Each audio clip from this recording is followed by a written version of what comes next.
আসসালামু আলাইকুম। তো আজ আপনাদেরকে দেখাবো আমি সুরাটের যে বলদিয়া গাড়িটা এলে পরে সবজিওয়ালারা কীভাবে দৌড়ে দৌড়ে চলে যায় সেই সিনটা দেখাবো আপনাদেরকে। তো এটা যে সিনটা দেখছেন আপনারা, এটা হচ্ছে আমরা যেখানে থাকি সেই জায়গার সিন।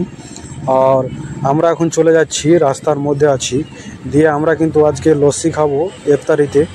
তো লস্যিটা আমরা আনার জন্য চলে যাচ্ছি। এটা আমার ভাগ্নে, আমার ভাইপো, আর ওটা আমার বন্ধু, এরকম কিছু একটা সিন। আর এটা হচ্ছে সুরাটের একটা মন্দির, আর যেটা সুরাটের যে গাই মাথা বলে সেই গাই মাথা সুরাটের মন্দিরের কাছেই করে ওরা বেঁধে দিয়েছে। আর এই দেখেন সবজিওয়ালারা কীরকম দৌড়ে চলে যাচ্ছে দেখেন। কারণ হচ্ছে বলদের গাড়ি চলে এসছে দেখেন, ওই মার্কেট থেকে লুকিয়ে জায়গায় জায়গায় রেখে দিচ্ছে কিন্তু ওরা, হ্যাঁ, সবজিওয়ালারা, যেহেতু ওরা ঠেলায় বিক্রি করে কিন্তু এদের কোনো লাইসেন্স নাই, সেই কারণে এরা দৌড়ে দৌড়ে পালিয়ে যাচ্ছে।